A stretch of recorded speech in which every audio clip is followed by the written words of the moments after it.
আপনার নাম কি আপু? আমার নাম হাসি। হাসি, বাড়ি কোথায়? গাইবান্ধা। গাইবান্ধা। ওদের সাথে বাড়ি কে কে আছে আপনার?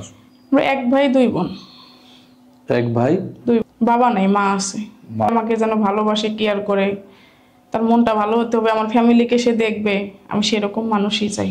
এর এক জায়গায় 5 জন বসলে কি নিয়ে বেশি গল্প করে? ওই স্বামী ভালোবাসে না, শাশুড়ি জ্বালায়, নন্দে জ্বালায়, এগুলো নিয়ে গবেষণা করে, কিন্তু কখনো বলে না যে আমি জ্বালাই, এটা কখনো বলে না। এটা বলে না। তার মানে স্বীকার করলেন যে মেয়েরা নিজেদের স্বীকার করে না। না, খালি বলে আমার ননদ দেখতে পারে না, শাশুড়ি অত্যাচার করে, আমার স্বামী আমার এতে অন্য মেয়ের সাথে কথা বলে, কিন্তু নিজে যে ভুল করে এটা কখনো স্বীকার করে না। যদি আপনার স্বামী, ধরুন বিয়ে হয়েছে আপনার, আপনার স্বামী আপনাকে সুযোগ দেয়, তার কাছে কিছু চাইবার, আপনি কি চাইবেন? সারা জীবন আমার পাশে সুখে দুঃখে থাকার, এটাই চাবো। সোনার হারও তো চাইতে পারে, টাকাও তো চাইতে পারে, সুযোগ তো পাইছেন, স্বামী সে তো যদি থাকবেই। পয়সা থাকে অবশ্যই সে আমাকে দিবে, আর সে যদি মরে এই জায়গা, তাহলে আমি সোনা গয়না দেখে কেন ভাই? সে তো বিয়ে করছে, সারা জীবন থাকবে, এই সুযোগটা আপনি কেন হাতছাড়া আমি করবেন? শুধু চাবো যে তুমি আমার, সে যদি বলে তুমি আমার কাছে কি চাও, আমি বলবো মৃত্যুর আগ পর্যন্ত আমার পাশে থাকো, এটাই চাই। স্ক্রিনে দেওয়া যে নাম্বারটি দেখছেন, এই নাম্বারটি চ্যানেল কর্তৃপক্ষের নাম্বার। এই নাম্বার ইমো এবং হোয়াটসঅ্যাপ আছে। এই বোনটিকে যদি কারো ভালো লেগে থাকে, স্ক্রিনশট দিয়ে একটি ছবি তুলে আপনি কোথায় থাকেন, কি করেন, বর্তমানে আমরা বয়স কত, ঠিকানা জানিয়ে আমাকে ভয়েস করে জানাবেন আপনার ইচ্ছা কি। আমি পরবর্তী ভয়েসে আপনার সাথে যোগাযোগ করে কথা বলে নেব। অযথা ভিডিও অডিও কল দিয়ে বিরক্ত করলে পাবেন না, আমরা অত্যন্ত ব্যস্ত থাকি। ভালোবাসা দিন। কোন কারণে মেয়েরা সবচেয়ে বেশি কড়া শাসনে থাকে, সে কারণটা কি? কোন কারণে?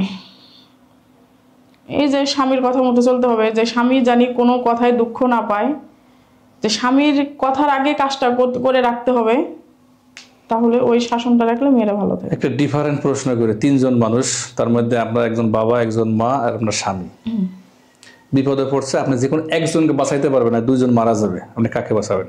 স্বামীকে বাঁচাবো। মা বাবাকে কেন না?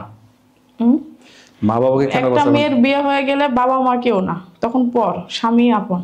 বাবা মাকে ছেড়ে দিয়ে স্বামীর কে বাঁচাবো?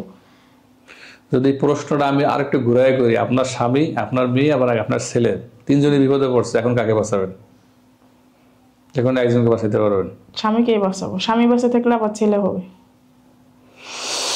এটাই হওয়া উচিত, এটাই বাঙালি নারীর একটা গর্ব। গাছে যদি মারা যায় তাহলে তো ফল আসবে না। কিন্তু আমাদের বর্তমান মেয়েরা কি এটা করে ভাই? করে না। বর্তমান মেয়েরা তো খুব লোভী হয়, টাকাকে ভালোবাসে, যে তার টাকা আছে, সে বুড়া হোক আর জোয়ান হোক চলে যায়। অবিবাহিত মেয়েদের মনে সবসময় কিসের ধান্দা চলে বলেন?